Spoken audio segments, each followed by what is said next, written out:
오늘 우리에게 주신 하나님의 말씀 레위기 6장 9절에서 13절까지의 말씀입니다. 구약 153페이지 레위기 6장 9절에서 13절까지의 말씀, 저와 여러분 한 절씩 교독하시고 마지막 절 합독하겠습니다. 아론과 그의 자손에게 명령하여 이르라. 번제 규례는 이러하니라. 번제물은 아침까지 제단 위에 있는 석쇠 위에 두고 제단의 불이 그 위에서 꺼지지 않게 할 것이요.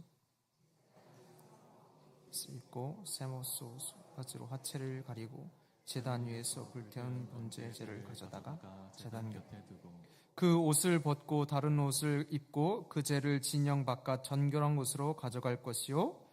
제단의 불은 항상 비워 꺼지지 않게 할지니 제사장은 아침마다 나무를 그 위에서 태우고 번제물을 그 위에 버려놓고 화목제의 기름을 그 위에서 불사를 치며. 함께 읽습니다. 불은 끊임없이 제단 위에 피워 꺼지지 않게 할지니라. 아멘. 네, 오늘도 하나님 예배하러 나오신 여러분의 삶 속에 예비된 은혜를 누리시는 시간 되시기를 예수님의 이름으로 축복합니다. 성경에 보면 하나님께 올려드리는 제사, 이 제사에서 아주 중요하게 강조되는 것이 있는데, 여러분 성경을 읽으시면 자주 나오는 게 무엇일까요? 성경의 제사에서 강조되는 거, 제물이죠. 제물. 그래서 성경의 내용을 이렇게 우리가 특별히 구약 성경을 읽어보다 보면 이 제물을 얼마나 까다롭고 섬세하게 하나님이 다루시는지, 즉 얼마나 중요하게 여기시는지를 알 수 있어요. 성경 곳곳에 제물을 어떠한 방법 또 어떠한 절차를 거쳐서 하나님께 바쳐야 하는지를 아주 곳곳에 나열해 놓고 있기 때문이죠. 어떤 상황에서는 어떤 제물이, 어떤 시기에는 또 어떤 제물이, 어떤 상황이나 역경 속에서는 또 어떤 제물이 가능하고 또 드려져야 되는지, 이런 것들을 우리 구약 성경을 읽어다 보면 우리가 상세하게 알 수 있어요. 다만 이제 우리가 읽기가 너무 힘든 구약이라 잘 못 읽을 수는 있겠지만, 이 구약 성경을 읽다 보면 제물에 대해서 하나님이 얼마나 중요하게 여기시는지를 알 수 있게 되고, 또 이 제물의 상태 또한 하나님께서 얼마나 세밀하게 보시는지를 우리가 알 수 있게 되죠. 레위기 1장 2절에서 3절 말씀 보면, 이스라엘 자손에게 말하여 이르라. 너희 중에 누구든지 여호와께 예물을 드리려거든 가축 중에나 소나 양으로 예물을 드릴지니라. 그 예물이 소의 번제이면 흠없는 수컷으로 회막문에서 여호와 앞에 기쁘게 받으시도록 드릴지니라. 라고 이 예물의 상태에 대해서 어떻게 드리라고 얘기하죠? 흠없게 드리라고 이렇게 얘기하죠. 그러니까 뭐를 드려야 되는지, 또 어떤 상황에 어떻게 드려야 되는지 뿐만 아니라 이 제물의 상태가 어떠해야 되는지도 하나님이 아주 세밀하게 간섭하며 명령하고 계시는 것을 우리가 보게 되죠. 근데 제가 오늘 레위기 말씀을 다루기 때문에 이 레위기 가장 첫 부분에 나오는 이 제물의 상태에 대한 하나님의 명령을 읽었지만, 이 구약 성경에 보면 이 흠없는 제물에 관해서 50번 가까이를 얘기하고 있어요. 이 구약 성경에서. 그러니까 하나님께서 이 제물의 상태나 또 제물을 드리는 방법이나 여건, 상황에 따라 어떻게 제물이 드려져야 되는지, 그러니까 즉 제물이 얼마나 중요한지를 굉장히 많이 다루고 계시다는 것을 알게 되죠. 그런데 우리가 이렇게 제물에 대한 이야기를 보다 보면 한 가지 간과하게 되는데, 특별히 하나님 앞에 드려지는 이 제사에는 제물과 함께 늘 같이 가야 되는 게 있어요. 대부분의 경우에. 그게 무엇이죠? 불이에요. 불. 하나님 앞에 드려지는 모든 제사, 거의 대부분의 제사는 아마 90%, 95%라고 해도 틀리지 않을 거예요. 거의 모든 부분의 제사에는 늘 제물에는 불이 동반됩니다. 즉 하나님께 드려지는 제물에는 아무리 제물이 상황에 적합하고 또 아무리 상태가 좋고 하나님 보시기에 딱 알맞는 것이라고 할지라도 뭐가 없으면 안 되나요? 불이 없으면 안 돼요. 왜냐? 모든 제물을 가져온 이후에 최종적으로 하나님께 올려드리는 그 절차에서는 하나님 앞에 불로 올려드리기 때문에 그래요. 그런데 이렇게 제물만큼이나 중요한 이 불에 대한 내용이 성경에는 그렇게 많이 나와 있진 않아요. 상대적으로 거의 없다시피 해도 무방하죠. 비율적으로는 그렇게 차이가 나지 않을 텐데 왜 성경에서는 재물에 대한 언급은 이만큼이라면 이 불에 대한 언급은 이만큼밖에 없을까요? 그 이유는 생각보다 간단한데, 재물은 온 백성에게 해당되는 문제라면 불은 그 불을 관리하는 이들이 제사장으로 한정되어 있기 때문이에요. 그러니까 온 백성이 알아야 될 내용들은 아주 자세히 구체적이고 여러 번 언급한 것이고, 그리고 불을 관리해야 된 한정적인 대상 제사장들에게는 얘네들은 야, 내가 딱 콕 집어서 한두 번 얘기한다 이렇게 얘기하고 한두 번 얘기한 거예요. 근데 아주 강조해서 말씀하신 것이죠. 오늘 우리가 읽은 말씀이 바로 그 말씀인데 9절 말씀을 보십시오.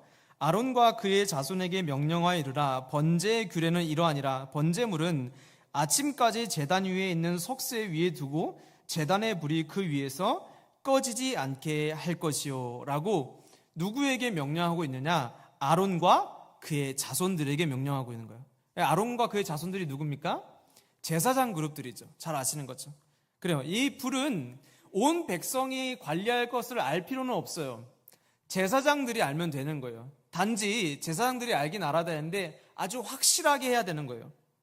그래서 성경에서 많이 언급하지 않고 레위기에서 요만큼 아주 짧게 그러나 여러 번 반복해서 하나님께서 제사장들에게 그 불이 꺼지지 않게 관리해라 라고 아주 단호하게 명령하셨죠. 이 말씀을 읽으면서 불 역시 재물만큼이나 중요한데, 그렇다면 하나님께서 제사장들에게 오늘 우리가 읽은 9절에서 13절까지의 말씀 보면 3번이나 강조하고 있거든요. 다시 한번 읽어보시면 아론과 그의 자손에게 명령하여 이르라. 번제 규례는 이러하니라. 번제물은 아침까지 제단 위에 있는 석쇠 위에 두고 제단의 불이 그 위에서 꺼지지 않게 할 것이요. 그렇게 나와 있고, 또 12절에 보시면 제단 위에 불은 항상 피워 꺼지지 않게 할지니 제사장은 아침마다 나무를 그 위에 태우고 번제물을 그 위에 버려놓고 화목제의 기름을 그 위에 불사를 찌며 13절 불은 끊임이 없이 제단 위에 피워 꺼지지 않게 할지니라. 이렇게 몇 번을 강조하고 있어요? 3번을 얘기하고 있는 거예요. 그러니까 불은 실수로라도 꺼트려도 돼요? 안 돼요? 절대 안 된다는 거예요. 많이 얘기는 안 하셨어요. 그렇지만 하나님은 재물만큼이나 아주 중요하게 관리하기를 명하신 것이 바로 불의 관리였어요. 구약의 이스라엘 백성들에게 율법이 부여되고 제사법이 실행되고 나서부터 이스라엘 백성들에게 제사는 일상이자 삶의 일부였어요. 왜냐하면 상시로 드리는 제사, 그리고 시와 때마다 드리는 제사, 특수한 상황 때 드리는 제사, 죄를 범했을 때 부지 중에 드리는 죄와 또 짐짓, 알고 지은 죄를 드렸을 때의 제사, 여러 가지 수많은 제사의 종류가 시마다 때마다 상시로 이루어져 있기 때문에 1년 중에 꽤 많은 시간을 제사에 할애했다고 봐도 틀리지가 않아요. 그러니까 이스라엘 백성은 삶이 제사와 함께 움직였어요. 또한 한 명이 아니라 수많은 이스라엘 백성들이 각자의 삶의 어떤 상황과 환경에 따라서 이런 제사들을 드려야 했으니, 여러분 한번 생각해 보세요. 광야 시대를 지나올 때 제사를 드릴 수 있는 성막이 몇 개였나요? 10개 됐나요? 딱 하나 있었어요. 하나. 자, 그럼 그 수많은 백성들이 그 하나의 성막에서 제사를 드리려고 하면 얼마나 붐볐을지 여러분 한번 상상해 보세요. 우리가 출애굽 백성을 대략 예측할 때 나올 때 남녀노소 다 합치면 한 200만 된다고 말하기도 하고, 하여튼 엄청난 수를 얘기하잖아요. 그 숫자가 한 성막에서 한 사람이 죄질 때마다 나와서 속죄제, 속건제, 번제, 소제, 화목제 이런 거 다 드려야 돼요. 그리고 상시로 드려야 되는 제사 있고. 자, 그러면 이 성막이 얼마나 붐비겠습니까? 제가 이스라엘 성지 순례를 그 대학원생 때 갈 기회가 있어서 다녀왔었는데, 그때 이게 사마리아 지역에 잠깐 들렸었어요. 근데 거기에 아직도 그 제사를 지내는 그런 것들을 이렇게 하고 있더라고요. 사마리아 거기 안에서는. 근데 그 가이드 하시는 목사님이 하는 이야기가 그것을 보면 머릿속에서 잊혀지지가 않는다고 하더라고요. 너무 잔인해서.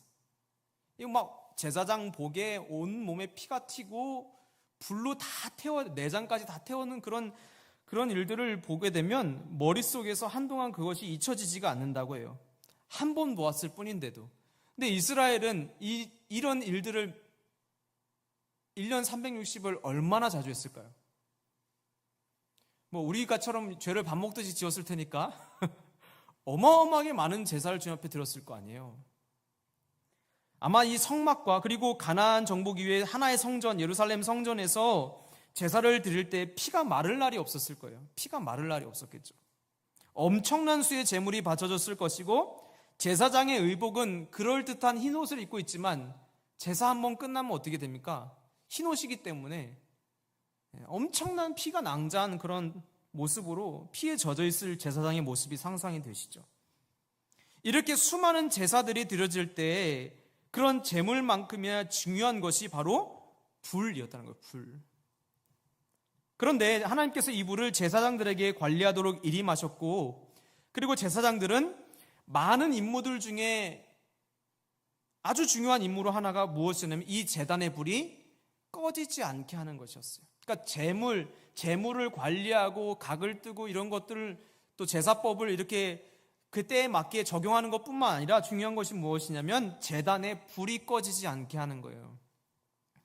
그런데 여기서 중요한 포인트는 무엇이냐면 제사가 있을 때뿐만 아니라 없을 때에도 이 불이 꺼지면 안 돼요. 여러분, 이 말이 굉장히 제가 처음에 읽을 때는 불편하게 느껴졌어요. 왜냐하면 번제단의 불이 제사가 진행되든지 진행되지 않든지 상관없이 늘 불이 지펴져야 된다는 거예요. 상황에 환경에도 구애받지 않아요. 제사장들은 밤이든지 낮이든지 불이 꺼지지 않도록 늘 관리하며 땔감을 넣어줘야 되는 거예요. 나무를. 모든 사람이 잠들고 있는 그 밤에도 그 불은 변함없이 타올라야 했으며 그 불씨가 사라지지 않도록 제사장들이 순번을 돌아가며 세심하게 관리해야 되는 거였어요. 그냥 간단하게만 생각해도 너무 귀찮은 일이에요. 그렇죠? 그냥 간단하게 제사 때만 잠깐 불 붙이고 그리고는 제사 끝나면 없애놓고 정리했다가 또 필요하면 불 붙이고 그렇게 하면 되는데 하나님은 왜 이렇게 귀찮게 불이 한 번이라도 꺼지면 안 된다고, 절대 불을 꺼지면 안 된다고 3번이나 강조하시면서 이렇게 낮이나 밤이나 어떤 상황과 상관없이 이 불씨를 관리하게 하셨을까? 여러분, 성막이 이동할 때에도, 이 성막을 들고 이동할 때에도 불씨는 꺼지면 안 되는 거예요. 한번 생각해 보세요. 얼마나 힘들고 귀찮은 일이었을지. 그냥 제가 계산적으로, 아주 이과는 아니지만 이과적으로 한번 생각해 봤어요. 매일같이 제단에 불을 관리하기 위해서 낮이고 밤이고 불을 관리하도록 상시 인원이 있어야 돼요. 인력 낭비, 인건비 이런 거. 밤에도 불침번 세워놔야 되니까. 그죠? 제사장들의 참 얼마나 고된 일이었을까 생각해 보게 돼요. 그 어떤 목사님은 이런 얘기 하시더라고요. 이게 거의 새벽 예배 수준 아니었을까 뭐 그렇게 생각한다고. 행여나 그 불이 꺼지면 안 되니까 얼마나 세심하게 관리해야 돼요. 행여나 졸다가 그 불 꺼지면 어떻게 해요? 큰일 나죠.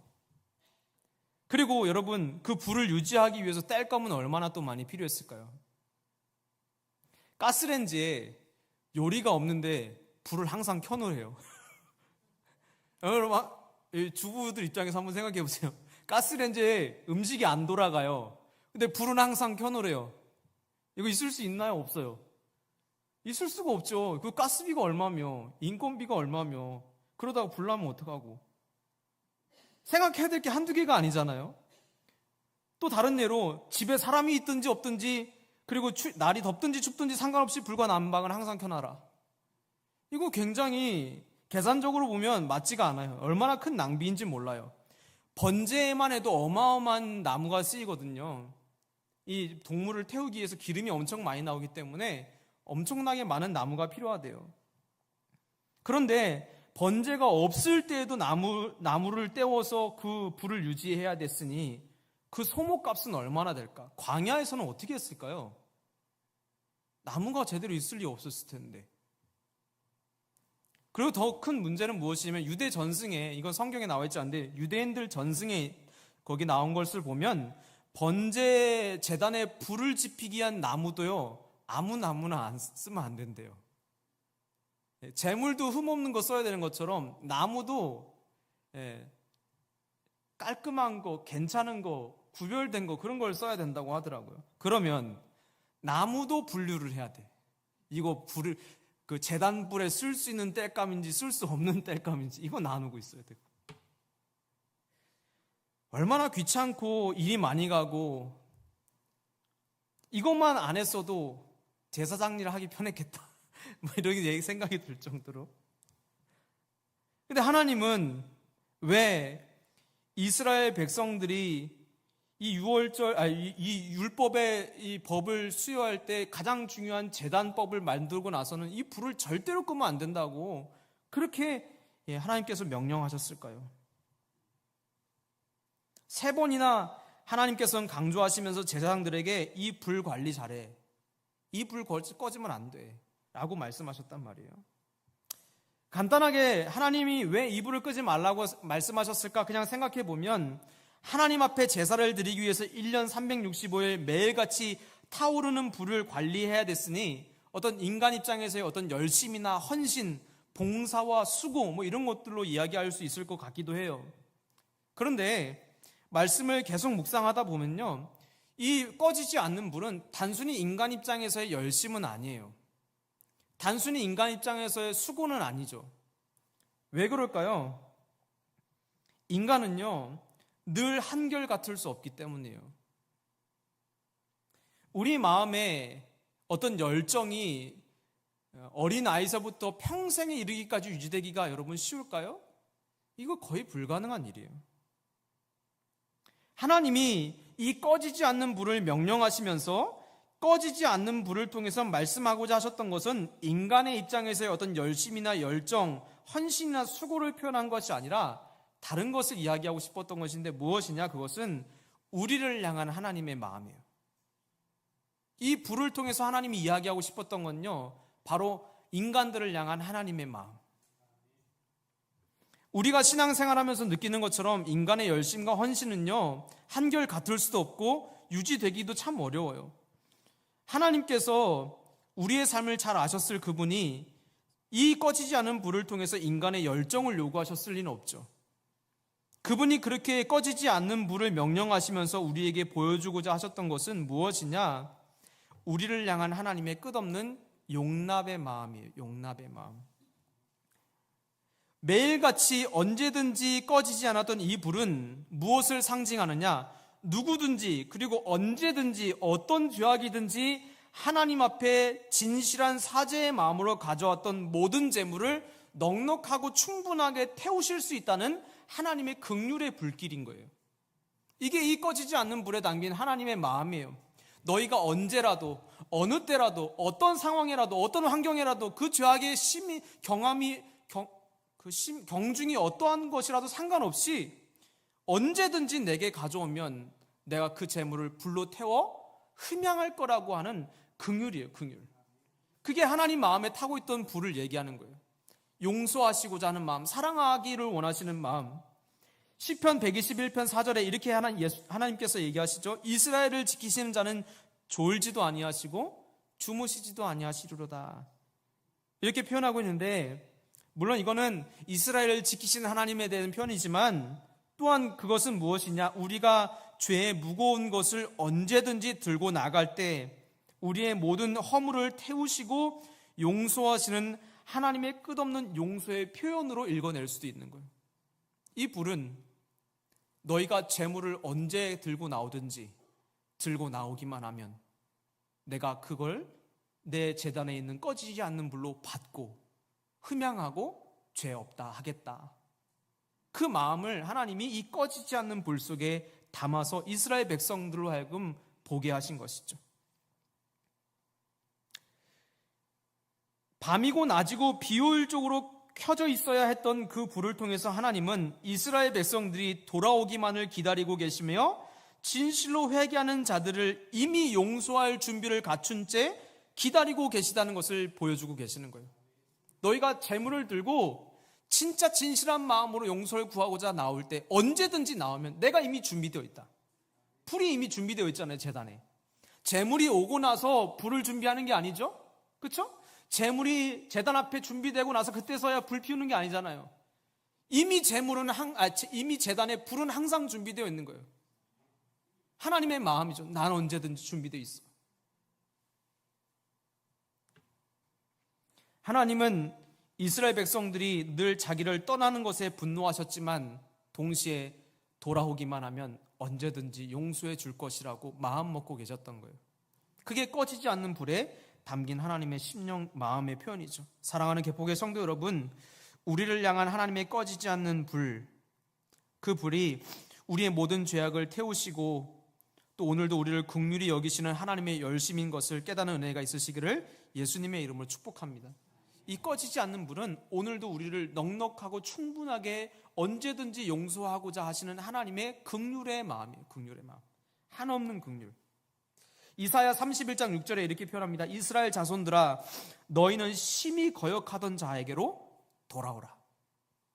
이사야 55장 7절, 악인은 그의 길을, 불의한 자는 그의 생각을 버리고 여호와께로 돌아오라. 그리하면 그가 긍휼히 여기시리라. 우리 하나님께로 돌아오라. 그가 너그럽게 용서하시리라. 하나님의 그 꺼지지 않는 불 속에 이미 담아 놓으셨던 거예요. 이미 처음 하나님이 불을 주셨던 그때부터 이스라엘 백성들은 하나님께서 이 출애굽 광야 시대 처음 불을 내리셨을 때가 있어요. 그 불을 계속 유지했다고 여기거든요. 한 번도 꺼뜨리지 않았다고, 바벨론의 포로가 되기 전까지는 그 불을 계속 유지했다고 여기거든요. 그 불은 언제든지 돌아오면 용납할 것이라는 하나님의 그 긍휼에 불타는 마음. 우리가 언제든지 하나님께 돌아갈 길이 항상 열려 있다는 것이 여러분 우리의 삶에 얼마나 큰 은혜인지 모릅니다. 그죠? 우리같이 늘 연약하고 무너지기 쉬운 존재들이 언제든지 돌이키기만 하면 하나님이 준비된 용서를 가지고 계시다는 것은 우리에게 엄청난 힘과 위로가 되는 거예요. 우리가 진실로 돌이키기만 하면 하나님 이미 준비하고 계신 거예요. 내가 기다렸다. 늘 죄의 유혹에 무너지고 넘어지는 우리, 그러나 언제든지 다시 하나님의 용납의 자리에 설 수 있다는 것은 성도로 하여금 엄청난 감격이며 특권이자 복이라는 거예요. 출애굽기 34장 5절에서 6절 말씀, 여호와께서 구름 가운데 강림하사 그와 함께 거기 서서 여호와의 이름을 선포하실새 여호와께서 그의 앞으로 지나시며 선포하시되 여호와라 여호와라 자비롭고 은혜롭고 노하기를 더디하고 인자와 진실이 많은 하나님이라. 출애굽한 이스라엘 백성들을 시내산 앞으로 이끌어 놓으셨어요. 그리고 모세를 불렀습니다. 그리고는 돌판을 주실 때 하나님이 모세에게 자기를 표현하십니다. 내가 어떤 존재인지를 표현하시는데 뭐라고 얘기합니까? 자비롭고 은혜롭고 노하기를 더디하시고 인자와 진실이 많으신 하나님, 긍휼의 하나님, 언제든지 돌아오면 용서할 준비가 되어 있으신 하나님. 이 하나님은 이미 출애굽한 시내산에서부터 이미 자기를 그렇게 표현해 놓은 거예요. 나는 너희들이 언제든지 돌아오면 용서할 준비가 돼 있어. 나는 너희들을 사랑하고 용서하기를 원해. 이게 하나님이 처음부터 가지고 있었던 마음이에요. 비록 구약 성경을 읽어보면 하나님이 용서만 하지 않고 이스라엘 백성들을 다 죽이시겠다고 몇 번 얘기하셨어요. 그렇죠? 우리가 보면 알죠? 하나님이 사형 선고를 한 2번 내리시잖아요. 그렇게 하나님께서 이스라엘의 끝없는 타락과 방종, 배반으로 인해서 이스라엘 백성들에게 사형 선고를 몇 번 내리시기는 하는데, 사실 이 사형 선고는요 정말로 이스라엘 백성들을 다 죽이겠다 이런 말씀은 아니에요.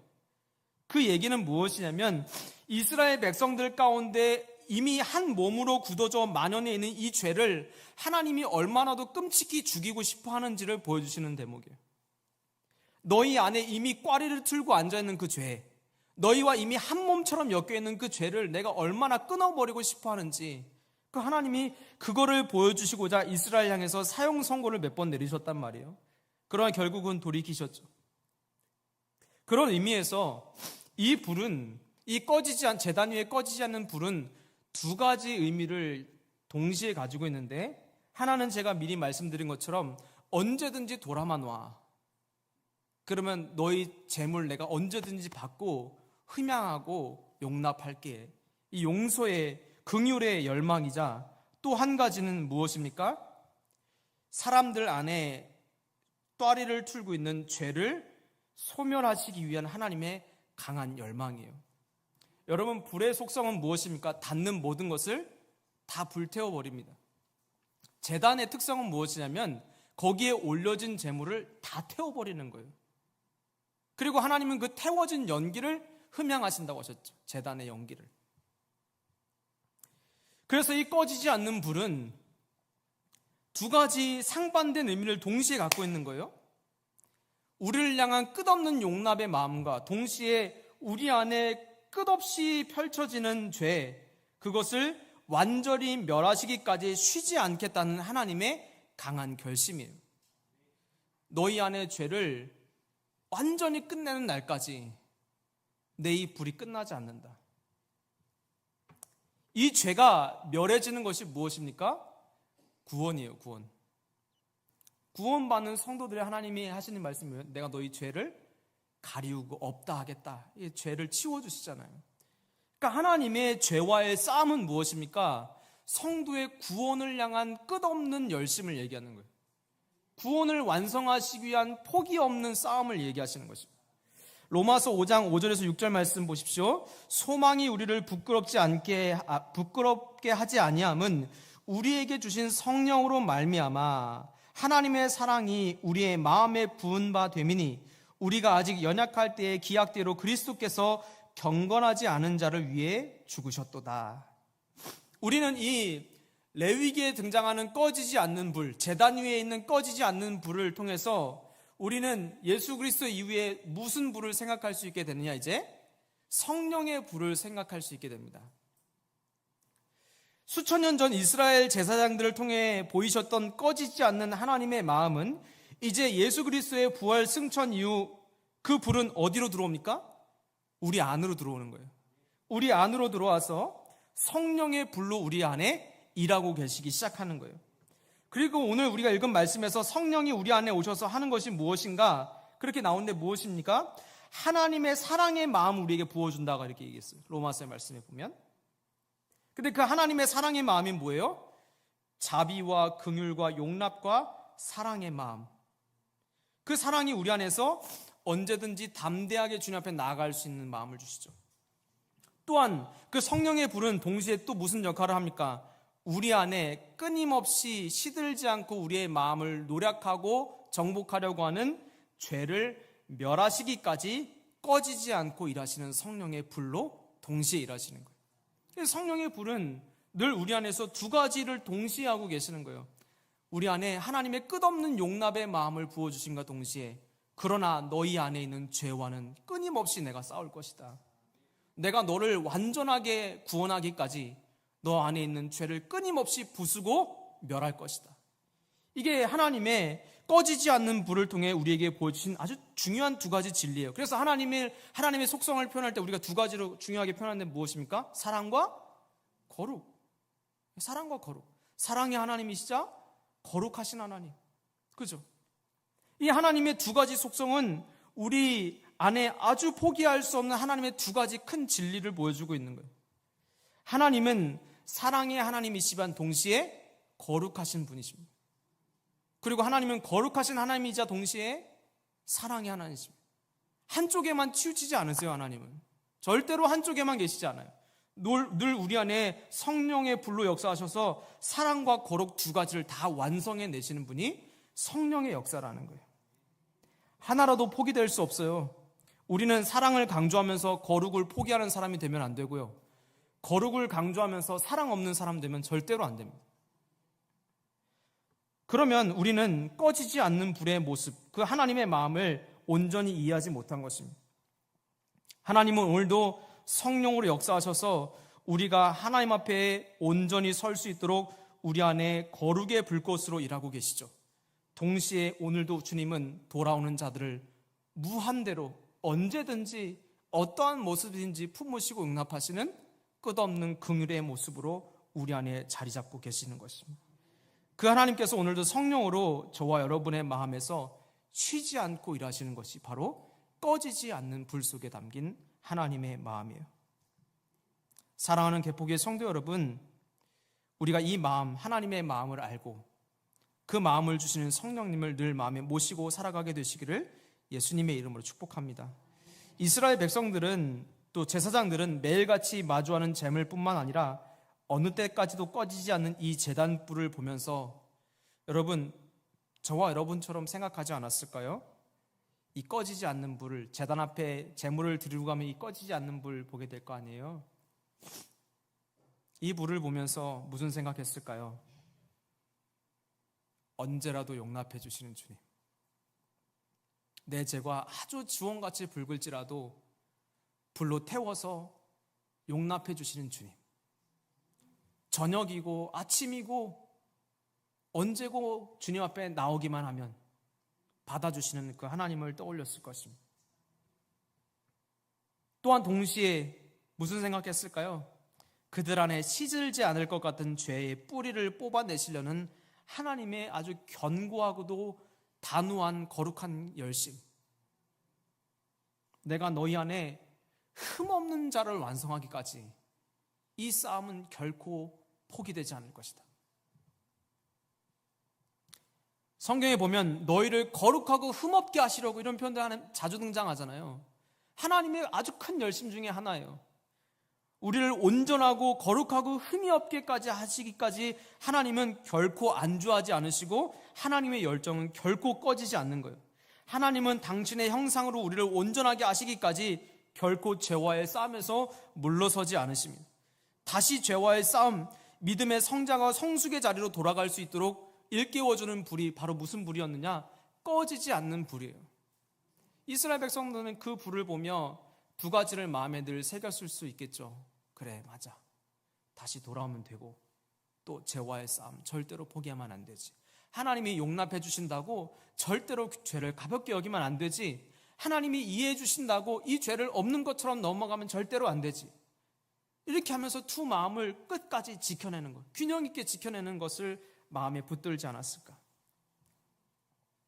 그래서 데살로니가전서 5장 19절에 바울은 이렇게 표현하지 않았을까요? 성령을 소멸하지 말라. 성령을 소멸하지 말라. 바울은 수천 년 전에 제단 위에 타올랐던 그 꺼지지 않는 불이 예수 그리스도 이후에 성령의 불로 우리의 마음에 왔다는 것을 이해했던 것 같아요. 그래서 바울은 강조합니다. 너희 안에 성령의 불을 꺼트리지 말아라. 하나님의 꺼지지 않는 두 마음을 아는 자로 살아가기 위해서 가장 필요한 것이 바로 성령을 빼앗기지 않는 거예요. 성령을 잃어버리지 않는 거예요. 마음을 지키는 것이 무엇입니까? 여러분, 마음 지키는 게 뭐예요? 내 생각 지키는 건가요? 내 욕심 지키는 게 마음 지키는 겁니까? 아닙니다. 마음을 지키라는 것은요, 내 안에 계신 성령님을 빼앗기지 말라는 거예요. 내 안에 주로 오신 성령님을 놓치지 말라는 거예요. 그게 마음 지키는 거죠. 내 욕심 지키고 내 계획 지키고 내 방법 지키는 건 그 하나님이 의도하신 게 아니잖아요. 성령님은 내 안에서 끊임없이 꺼지지 않는 하나님의 두 마음, 바로 사랑과 거룩의 마음을 우리에게 계속해서 부어주셔서 우리를 견인해 가시는 거예요. 그리스도의 완전까지. 그리고 오늘도 그 두 가지 불꽃을 사용하셔서 우리 안에서 선으로 악을 이기게 하는 일을 이루어가고 계시는 것입니다. 사랑하는 개복의 성도 여러분, 우리는 이제 불과 며칠 전에 부활주의를 지나왔죠. 그리고 이제 부활주의를 지나서 우리는 무슨 주의를 향해 걸어갑니까? 성령 강림주의를 향해서 걸어갑니다. 예수님이 오신 이후에 우리의 삶 자체가 바로 성령님과 동행하는 삶이죠. 여기서 가장 중요한 목표는 무엇입니까? 성령을 소멸치 않는 것입니다. 성령을 소멸치 않는 것. 날마다 우리 안에 계신 성령님을 확인하는 것. 그것이 우리 안에 너무나도 중요한 과제입니다. 그래서 우리는 내 안에 성령님을 늘 모시고 있는가? 이 질문에 대해서 오늘 우리가 묵상한 내용대로 다시 바꾸어 질문해도 좋을 것 같아요. 내 안에 하나님의 끝없는 용납과 용서에 대한 확신과 기쁨이 있는가? 내 안에. 또한 내 안에 끝까지 죄와 싸우고자 하는 결심과 다짐이 흐려지지 않았을까? 이 두 가지를 질문해 보면 내 안에 성령님이 계신지 안 계신지, 주님과 동행하고 성령님과 동행하고 있는지 아닌지를 확인할 수 있겠죠. 그리고 주님은 바울을 통해서 이 두 마음을 잃지 말라고 우리에게 얘기하시는 거예요. 이 꺼지지 않는 성령 안에 담긴 사랑과 거룩의 마음. 그래서 성경은 늘 사랑과 거룩이 같이 갑니다. 하나님의 마음, 꺼지지 않는 불 두 개가 같이 가듯. 우리가 이 시간 기도할 텐데, 주님, 내 안에 하나님의 마음을 알고 그 마음을 내게도 주십시오. 주님, 내가 그 마음 빼앗기지 않게 하십시오. 하나님이 말씀하시는 긍휼의 마음, 그리고 죄와 싸우는 거룩의 마음, 이 두 마음을 온전히 품고 하나님이 예비하신 완전을 향해 나아가게 하시고, 우리의 사는 날 동안에 성령님을 빼앗기지 않도록 붙잡아 주십시오. 이렇게 기도하며 우리의 날들을 살아내게 되시기를 예수님의 이름으로 축복합니다. 마지막으로 우리가 읽은 12절, 13절 말씀을 다 같이 읽고 그리고 찬양하도록 하겠습니다. 함께 읽습니다. 시작. 제단 위에 불은 항상 피워 꺼지지 않게 할지니 제사장은 아침마다 나무를 그 위에서 태우고 번제물을 그 위에 버려놓고 화목제의 기름을 그 위에 불자를 찌며 불은 끊임이 없이 제단 위에 피워 꺼지지 않게 할지니라. 아멘. 이 마음을 갖게 되시기를 바랍니다. 우리 찬양하기를 원합니다.